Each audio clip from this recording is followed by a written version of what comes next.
नमस्कार, रफ्तार मीडिया में आपका स्वागत है। आपके साथ मैं रीना झा बालियान। खबरों का रुख करेंगे, लेकिन उससे पहले एक नजर डालते हैं इस वक्त की हेडलाइंस पर। शीतकाल के लिए बंद हुए बद्रीनाथ धाम के कपाट। जय बद्री विशाल के उद्घोष से गूंजा धाम। चुनौतियों के बाद भी इस साल 51 लाख से ज्यादा श्रद्धालु आए चार धाम। हल्द्वानी में शुरू हुआ 7 दिवसीय सहकारिता मेला। सांसद अजय भट्ट और सहकारिता मंत्री धन सिंह रावत ने किया मेले का शुभारंभ। कहा, मेले में लगी है कई सौ प्रदर्शनी। आत्मनिर्भर बनने की तरफ बढ़ रहा प्रदेश। 27 चुनाव से पहले चर्चाओं में दून की धर्मपुर विधानसभा सीट। कांग्रेस में इस सीट पर कई दावेदार। हरदा हरक समेत कई नेताओं की नजर। हाईकमान तय करेगा कौन होगा टिकट का हकदार। रामनगर के मीट सप्लाई मामले में फरार चल रहे बीजेपी नेता मदन जोशी ने किया आत्मसमर्पण। थाने जाने से पहले सोशल मीडिया पर पोस्ट किया वीडियो। हाईकोर्ट ने खारिज की थी जमानत याचिका। और चलिए बुलेटिन की शुरुआत कर लेते हैं। उत्तराखंड क्रांति दल के वरिष्ठ नेता दिवाकर भट्ट का निधन हो गया। अंतिम सांस उन्होंने हरिद्वार स्थित अपने घर पर ली। आपको बता दें कि भट्ट लंबे समय से बीमार चल रहे थे। मंगलवार सुबह ही डॉक्टरों ने उनकी हालत को देखते हुए जवाब दे दिया था। दिवाकर भट्ट उत्तराखंड राज्य आंदोलन में अहम भूमिका निभाने के साथ ही यूकेडी के संस्थापकों में से एक थे। उनकी राजनीतिक सफर की शुरुआत उत्तराखंड क्रांति दल से हुई। भट्ट ने लंबे समय तक इसी दल के सदस्य रहकर राज्य स्थापना आंदोलन का नेतृत्व किया। बता दें, दिवाकर भट्ट ने बीजेपी को ज्वाइन किया था एक बार और वहां से फिर वापस वो यूकेडी में लौट आए। शीतकाल के लिए बद्रीनाथ धाम के कपाट बंद हो गए। पूरे विधि विधान के साथ कपाट को बंद किया गया। इस भव्य पल के साक्षी वहां मौजूद हजारों श्रद्धालु बने। वहीं इस मौके पर सीएम धामी ने बताया कि इस साल चार धाम यात्रा कई चुनौतियों से घिरी रही। एक और ऑपरेशन सिंदूर चला, दूसरी ओर राज्य के कई हिस्से आपदा से प्रभावित हुए। 3 महीने तक यात्रा बाधित होने के बाद भी 51 लाख से ज्यादा श्रद्धालुओं ने चारों धाम में दर्शन किए। उन्होंने कहा कि कठिन परिस्थितियों के बावजूद भी सभी यात्री एक सुखद और सुरक्षित अनुभव लेकर वापस लौटे हैं। देखिए, इस वर्ष बहुत चुनौतियां रही। एक तरफ जहां ऑपरेशन सिंदूर चला, आपदा काफ़ी लंबे समय तक रही राज्य के अंदर, यात्रा लगभग 3 महीने बाधित भी रही। उसके बावजूद भी 51 लाख का आंकड़ा यात्रा ने पूरा किया है और सभी यात्री यात्रा का एक अच्छा अनुभव लेकर गए हैं। मैं सभी यात्रा का संयोजन करने वाले हमारे तीर्थ पुरोहित हैं, हमारे पंडा समाज के लोग हैं, धार्मिक सभाओं के लोग हैं, हमारे जनप्रतिनिधिगण हैं, सामाजिक संगठन हैं, हमारे प्रशासन के लोग हैं, घोड़े खच्चर वाले हैं। मैं सभी का बहुत आभार व्यक्त करता हूं कि श्रद्धालुओं की यात्रा को उन्होंने सुगम भी बनाया और सुरक्षित भी बनाया। और अब हम अपनी शीतकालीन यात्रा की तैयारी शुरू कर रहे हैं। जल्दी ही शीतकालीन यात्रा को भी ठीक प्रकार से संचालित करेंगे और आने वाले वर्षों में चारधाम यात्रा और सुव्यवस्थित हो, उसके लिए अभी से प्रयास करेंगे। उत्तर प्रदेश के पूर्व मुख्यमंत्री अखिलेश यादव द्वारा प्रधानमंत्री नरेंद्र मोदी पर की गई विवादित टिप्पणी के बाद मुख्यमंत्री पुष्कर सिंह धामी ने महागठबंधन पर निशाना साधा है। उन्होंने कहा कि महागठबंधन के 3 चेहरे राहुल गांधी, अखिलेश यादव और तेजस्वी यादव को उनके बड़ों ने आदर सत्कार संस्कार नहीं सिखाया है, लिहाजा वे ऐसी भाषा का इस्तेमाल कर रहे हैं। देखिए, जिनके संस्कार इस प्रकार के हों, आज चाहे राहुल गांधी हो, अखिलेश यादव हो, या अभी अभी जहाँ चुनाव हुआ है तेजस्वी यादव, ये सब अपने चूँकि इनके माता पिता को इनको अच्छे संस्कार सिखाने चाहिए थे, घर के बड़े बूढ़ों को अच्छे संस्कार सिखाने जाने चाहिए थे। मैं समझता हूँ कि राहुल गांधी जी को उनकी दादी से लेकर उनकी माता जी, उनकी बहन, किसी ने भी ये संस्कार नहीं सिखाए। उसी प्रकार से राहुल गांधी जी मुलायम सिंह यादव जी के पुत्र हैं, उनको भी अपने से बड़ों का कैसे सम्मान किया जाता है। हमारे यहाँ तो एक संस्कृति है, संस्कार है कि अपने से छोटों का भी बहुत सम्मान किया जाता है, उनके प्रति भी व्यक्तिगत दुराग्रह नहीं रखा जाता है। मैं समझ सकता हूँ कि जिस प्रकार से आने वाले राज्यों के जितने भी चुनावों के परिणाम आ रहे हैं, उससे अखिलेश यादव जी का इस प्रकार का बयान देना, उनका मानसिक संतुलन किस स्तर पर पहुँच गया है, ये दर्शाता है। हल्द्वानी में आधी अधूरी तैयारी के बीच 7 दिवसीय सहकारिता मेले का शुभारंभ हो गया। सांसद अजय भट्ट और सहकारिता मंत्री धन सिंह रावत ने फीता काटकर मेले की शुरुआत की। इस मेले में सहकारिता से जुड़े स्टॉल के साथ ही 150 से ज्यादा खानपान और स्थानीय उत्पादों के स्टॉल लगाए गए। इसके अलावा मेले में रोजाना सांस्कृतिक कार्यक्रम होंगे और इस मौके पर सांसद अजय भट्ट ने कहा कि सहकारिता लोगों को स्वावलंबी और आत्मनिर्भर बनाने में महत्वपूर्ण भूमिका निभा रहा है। वहीं मंत्री धन सिंह रावत ने बताया कि अब तक सहकारिता के क्षेत्र में 8,000 करोड़ के ऋण दिए जा चुके हैं और लोग सरकार की योजनाओं का फायदा उठा रहे हैं। बता दें, बुधवार को मुख्यमंत्री पुष्कर सिंह धामी भी इस मेले में पहुंचेंगे। पहली बार ही सहकारिता का मंत्रालय देश में खुला है। इतने बड़े पैमाने पर आप जानते हैं कि पूरा भारत देश हमारा छोटी इकाई से लेकर ऊपर तक सहकारिता के आधार पर आच्छादित हो और अपने पैरों पर खड़ा हो जाए। कहीं भी बेरोजगारी न रहे, कहीं भी हाथ फैलाना हमको न दिखाई दे, जिस तरह से पहले चलता था। आज आप देख रहे हैं लगातार उत्तराखंड इतना आगे बढ़ गया है। यहाँ के जो सहकारिता मंत्री जी हैं रात दिन लगे रहते हैं। कम से कम मुझे जहाँ तक ख्याल है कि 800 करोड़ के लगभग ऋण वितरित कर दिए हैं। अभी तक कोई कम नहीं होता है, बहुत बड़ी बात है। देश में तो कायाकल्प होने लगा है। उत्तराखंड भी लगातार बहुत तेज़ी से आगे बढ़ रहा है इस क्षेत्र में। भारत सरकार ने नया सहकारिता मंत्रालय खोला है और पहले सहकारिता मंत्री हमारे गृह मंत्री अमित शाह जी बने हैं। इस साल हम हर जिलों में सहकारिता मेले कर रहे हैं। अभी तक 6 जिलों में हो चुके हैं। आज इसका उद्घाटन हमारे माननीय सांसद जी ने किया है। कल इस मेले में माननीय मुख्यमंत्री जी आ रहे हैं और मैं ये कह सकता हूँ कि सहकारिता विभाग के द्वारा हमने जो 0% पे ऋण अपने किसानों को दिया है, अभी तक लगभग 8,000 करोड़ रुपये हम दे चुके हैं और 15 लाख किसानों को दे चुके हैं। आज भी हमने यहाँ पे 21 किसानों को लगभग 70 लाख रुपए का ऋण दिया है। उत्तराखंड विधानसभा चुनाव से पहले ही देहरादून की धर्मपुर विधानसभा सीट चर्चाओं में आ गई है। इस सीट पर कांग्रेस के लिए एक अनार 100 बीमार जैसी स्थिति बन गई है।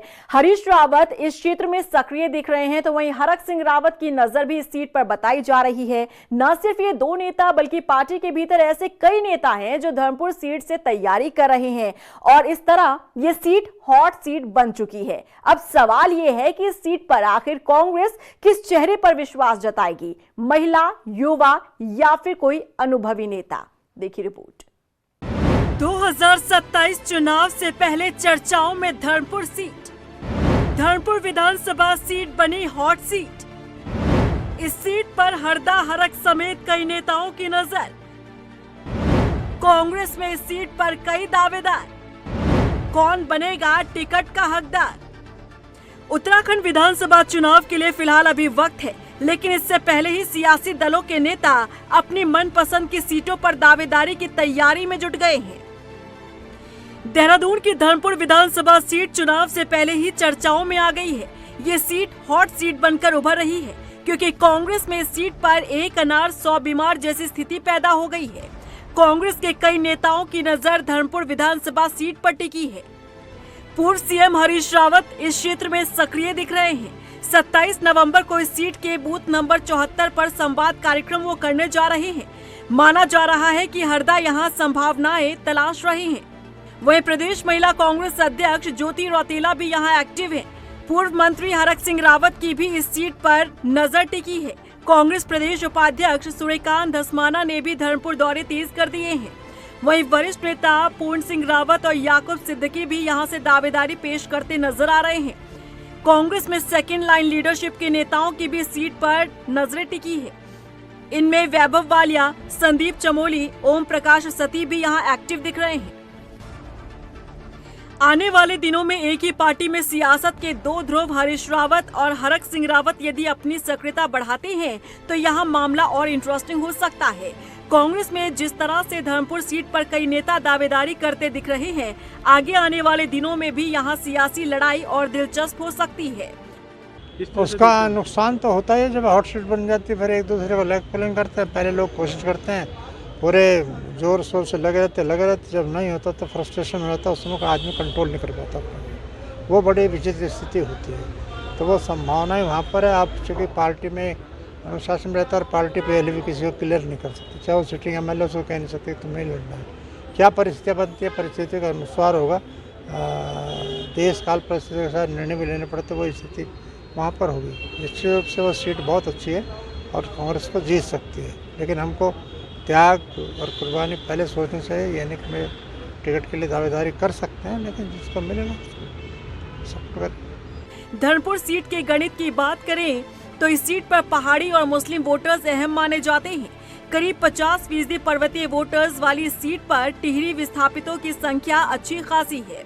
यहाँ 20% मुस्लिम वोटर्स हैं, 12% अनुसूचित जाति के वोटर्स हैं, पंजाबी, वैश्य, गोरखा और जाट मतदाता भी हैं। पश्चिमी यूपी से जुड़े करीब 5000 मतदाता हैं। धर्मपुर विधानसभा सीट पर पहाड़ी मूल की अच्छी खासी आबादी के साथ ही मुस्लिम वोटरों की संख्या निर्णायक भूमिका में रहती है। कांग्रेस यहां संभावनाएं मजबूत देख रही है, क्योंकि कांग्रेस के लिए सीट का इतिहास अच्छा रहा है। पूर्व विधायक दिनेश अग्रवाल 3 बार इस क्षेत्र का प्रतिनिधित्व कर चुके हैं। हालांकि अब इस सीट पर बीजेपी के विनोद चमोली विधायक हैं और उनकी पकड़ भी इस सीट पर अच्छी खासी है। फिलहाल कांग्रेस के लिए हॉट सीट बनी धर्मपुर विधानसभा सीट पर दावेदारों की कतार देख उम्मीदवार का चयन करना काफी कठिन टास्क रहने वाला है। रफ्तार मीडिया के लिए देहरादून से सुशांत सिंह के साथ ब्यूरो रिपोर्ट।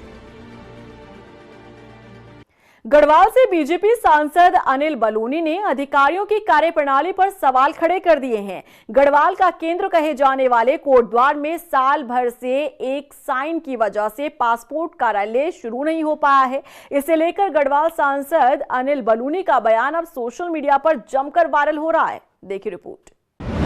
बीजेपी सांसद अनिल बलूनी का चौंकाने वाला बयान, अधिकारियों की कार्यप्रणाली पर उठाए सवाल, अधर में लटका पासपोर्ट कार्यालय का काम। बीजेपी सांसद अनिल बलूनी ने अधिकारियों के काम पर सवाल खड़े कर दिए हैं। गढ़वाल सांसद अनिल बलूनी के पासपोर्ट कार्यालय से जुड़े बयान ने सूबे में हलचल पैदा कर दी है। दरअसल गढ़वाल सांसद ने विदेश मंत्रालय से अनुरोध कर कोटद्वार में पासपोर्ट ऑफिस खुलवाने का अनुरोध किया था। सांसद बलूनी के अनुरोध पर विदेश मंत्रालय ने इसकी मंजूरी देते हुए कार्यालय के लिए जमीन उपलब्ध कराने के लिए भी कहा था। गढ़वाल सांसद ने पासपोर्ट कार्यालय बनाने के लिए सांसद निधि से 12.5 लाख रुपए भी दिए थे। साथ ही कोटद्वार तहसील में पासपोर्ट कार्यालय के लिए जमीन भी उपलब्ध करवाई थी। लेकिन आलम ये हो गया कि साल भर बाद भी विदेश मंत्रालय और जिला प्रशासन के बीच अभी तक इस विषय पर कोई MOU साइन नहीं हो पाया है। यही वजह है कि गढ़वाल सांसद ने अपनी पीड़ा अपने बयानों में बयां की है, जिसके बाद सवाल उठने लगे हैं कि आखिर शासन के अधिकारी कब प्रदेश हित के लिए तत्परता दिखाएंगे। जिस पर गढ़वाल सांसद अनिल बलूनी ने कहा कि जनप्रतिनिधि बड़ी मुश्किलों से विकास के कार्यों की मंजूरी करवाते हैं, लेकिन उन्हीं विकास कार्यों की फाइलें धरातल पर पहुंचते ही गायब हो जाती है। बड़ी मुसीबत से और बहुत मुश्किलों के साथ हम लोग जाते हैं भारत सरकार में। विदेश मंत्री जी के आगे हम लोगों ने मतलब बिल्कुल हाथ जोड़ के और इस गढ़वाल के लिए एक दूसरा पासपोर्ट ऑफिस लाए। अभी तक खुल जाना चाहिए था।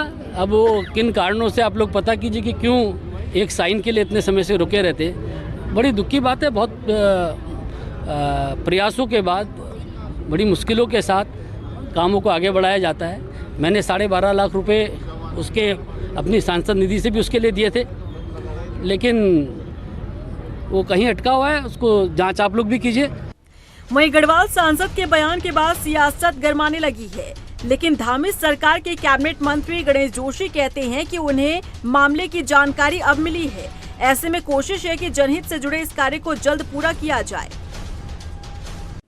मुझे उस बयान बारे में जानकारी है और उस बारे में संज्ञान लिया जाएगा और किस स्तर पर, क्योंकि बलूनी जी पहले भी कई काम प्रदेश के लिए हित में किए हैं और वास्तव में जैसे वहाँ कोटद्वार वासियों की मांग है तो निश्चित ही जहाँ पर फाइल उठकी होगी उसका संज्ञान लिया जाएगा और उस पर कार्रवाई होगी।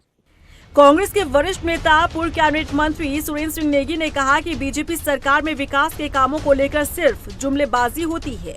ये तो हमारे सर से भी ऊपर उड़ के चला गया ये बयान।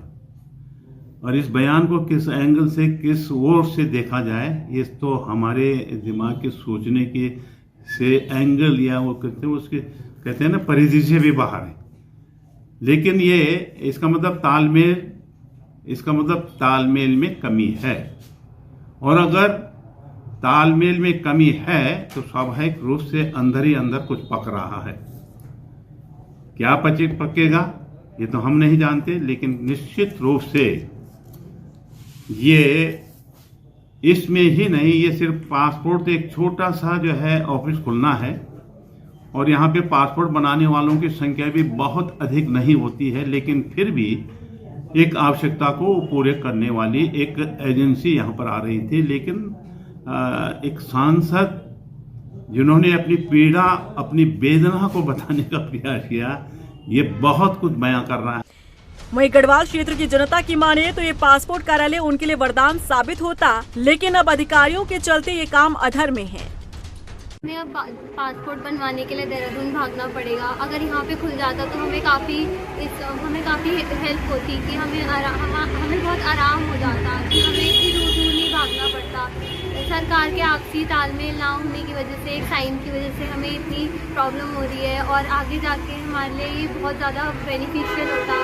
पहले पासपोर्ट बनाने के लिए देहरादून जाना पड़ता था, और जब हमें ये सूचना मिली कि हमारे शहर कोटद्वार में पासपोर्ट बनने का काम शुरू हो रहा है, और चूँकि अब सरकार के निजी कारणों की वजह से शुरू नहीं हो पा रहा है, उसकी परेशानी क्या है कि हमें ये आगे पड़ेगी कि हम सोच रहे थे हमारे शहर में पासपोर्ट का काम शुरू हो जाता तो हमें देहरादून नहीं जाना पड़ेगा, और अब अगर इस तरीके से चलेगा, ऑफिस नहीं खुलेगा, तो मजबूरन हमें देहरादून के धक्के खाने पड़ेंगे पासपोर्ट बनाने के लिए। अगर हमारे अपने शहर में पासपोर्ट का काम शुरू हो जाता तो हमारे लिए बहुत सुविधा होगी।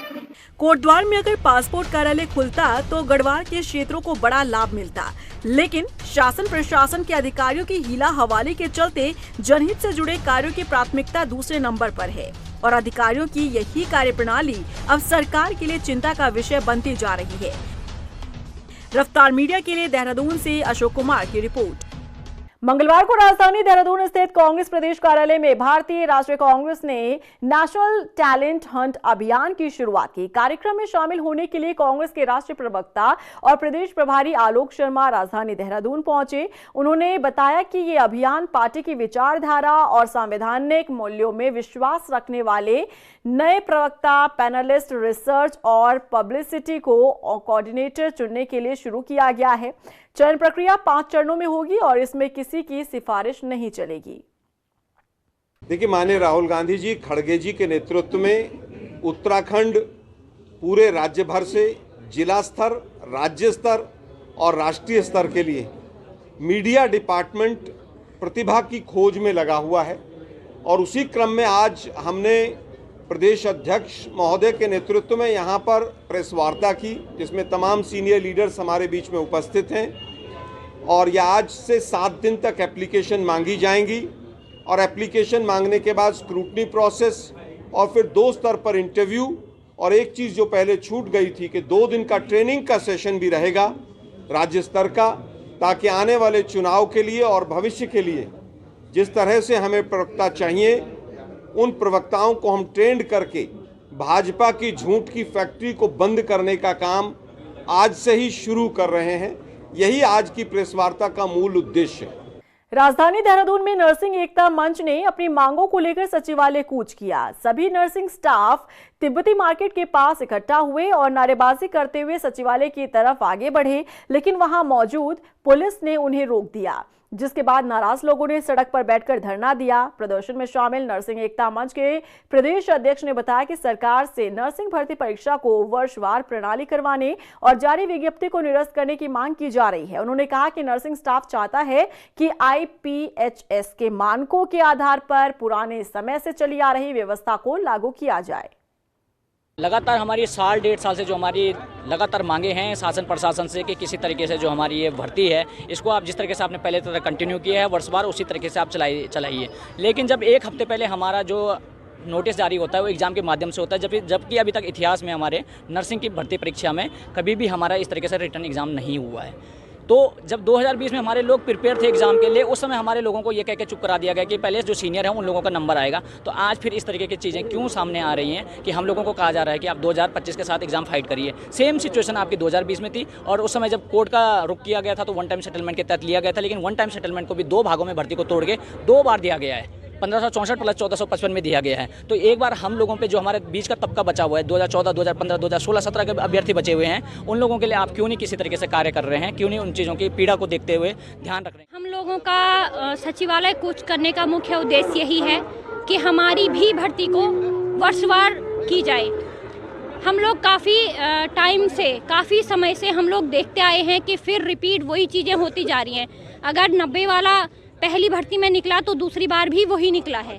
पीछे वालों को, हम लोगों को कोई वैकेंसी, मतलब कोई जगह ही नहीं बच रही है। और सर, बाहरी राज्य वाले काफ़ी लोग आए हुए हैं, उसलिए भी हम लोग अपनी बात रखना चाहते हैं कि उनको इस भर्ती में और दस्तावेजों को बारीकी से जांच की जाए। एक्सपीरियंस पर्सन है, सारे के सारे एक्सपीरियंस पर्सन है, ये भी मुख्य बात रखी जाए कि हाँ, उन लोगों को एक्सपीरियंस चाहिए, उनको टीचिंग का है या क्लिनिकल का है, वो भी बात रखी जाए। पौड़ी क्षेत्र में गुलदार के आतंक के खिलाफ ग्रामीणों का धरना तीसरे दिन भी जारी रहा। यहां गडौली ढांडरी लिंक रोड तिराहे पर ग्रामीणों ने सरकार और वन विभाग के खिलाफ जमकर नारेबाजी की और गुलदार को जल्द से जल्द पकड़ने की मांग की। नाराज ग्रामीणों ने आरोप लगाया कि वन विभाग उन्हें गुमराह कर रहा है। 22 नवंबर को गुलदार को ढेर करने के आदेश जारी होने के बाद भी कोई कार्रवाई नहीं हुई। विभाग ने सिर्फ पिंजरा गश्त ट्रैप कैमरे लगाकर खानापूर्ति की है। धन्यवाद। सबसे पहले तो आपके चैनल के माध्यम से मैं आप लोगों का धन्यवाद करता हूं, सभी पत्रकार बंधुओं का, जो लगातार पिछले 4 दिन से हम लोगों का सहयोग बराबर कर रहे हैं। और रही बात आदेश की, तो मुझे नहीं लगता कि जिला पंचायत साहब को कोई जानकारी होगी। सबसे पहले तो आज तीसरा दिन हमारे धरने को हो गया है और जिला पंचायत साहब नदारत हैं वहाँ से।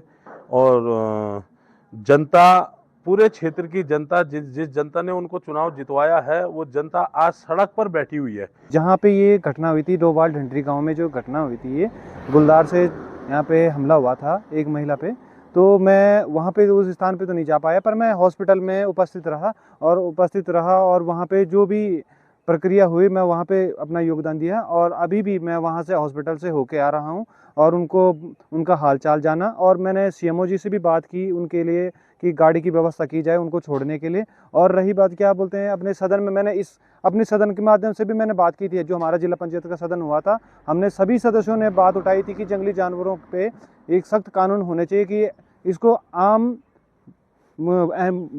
पशु घोषित करना चाहिए इसको। गदरपुर के किसानों में गन्ना समर्थन मूल्य घोषित नहीं किए जाने की वजह से आक्रोश है। शुगर मिल में गन्ना सप्लाई कर रहे किसानों का कहना है कि 1 महीना होने वाला है, बावजूद इसके सरकार ने गन्ना समर्थन मूल्य घोषित नहीं किया है। उनका कहना है कि पड़ोसी राज्य उत्तर प्रदेश में सरकार 400 रुपए प्रति क्विंटल गन्ना समर्थन मूल्य दे रही है और उत्तराखंड सरकार ने पिछले साल 375 रुपए प्रति क्विंटल गन्ना समर्थन मूल्य दिया था, जो बहुत कम है। ऐसे में सरकार को चाहिए कि वो बढ़ाकर गन्ना समर्थन मूल्य का ऐलान करे। तारगंज चीनी मिल से पुराने रेट पे ही मिल रहा है और बाजपुर चीनी मिल की जीएम साहब आए थे, उनसे मीटिंग हुई थी कि हम 15 दिन बाद पेमेंट करेंगे। उन्हें अभी तक वो गारंटी चालू ना हुई। ये बाजपुर को भी बेचेंगे और ये कोऑपरेटिव चीनी मिल को सबको बेचेंगे और प्राइवेट को देकर प्राइवेट से मार के प्राइवेट वाले आज ना तो कल मार के हमसे गन्ना लेंगे। उत्तराखंड सरकार रेट तो ये करती ना है कभी भी, पहले तो करेगी ना। यूपी ने कर दिया, योगी जी ने कर दिया और धामी जी अभी चुपचाप बैठे हैं, कौन सी नींद में सो रहे हैं। और इसी के साथ फिलहाल इस बुलेटिन में बस इतना ही, लेकिन चलते चलते एक नजर डालते हैं इस वक्त की हेडलाइंस पर। शीतकाल के लिए बंद हुए बद्रीनाथ धाम के कपाट, जय बद्री विशाल के उद्घोष से गूंजा धाम। चुनौतियों के बाद भी इस साल 51 लाख से ज्यादा श्रद्धालु आए 4 धाम। हल्द्वानी में शुरू हुआ 7 दिवसीय सहकारिता मेला। सांसद अजय भट्ट और सहकारिता मंत्री धन सिंह रावत ने किया मेले का शुभारंभ। कहा मेले में लगी है कई सौ प्रदर्शनी, आत्मनिर्भर बनने की तरफ बढ़ रहा प्रदेश। 27 चुनाव से पहले चर्चाओं में दून की धर्मपुर विधानसभा सीट। कांग्रेस में इस सीट पर कई दावेदार, हरदा हरक समेत कई नेताओं की नजर। हाईकमान तय करेगा कौन होगा टिकट का हकदार। रामनगर के मीट सप्लाई मामले में फरार चल रहे बीजेपी नेता मदन जोशी ने किया आत्मसमर्पण। थाने जाने से पहले सोशल मीडिया पर पोस्ट किया वीडियो। हाईकोर्ट ने खारिज की थी जमानत याचिका।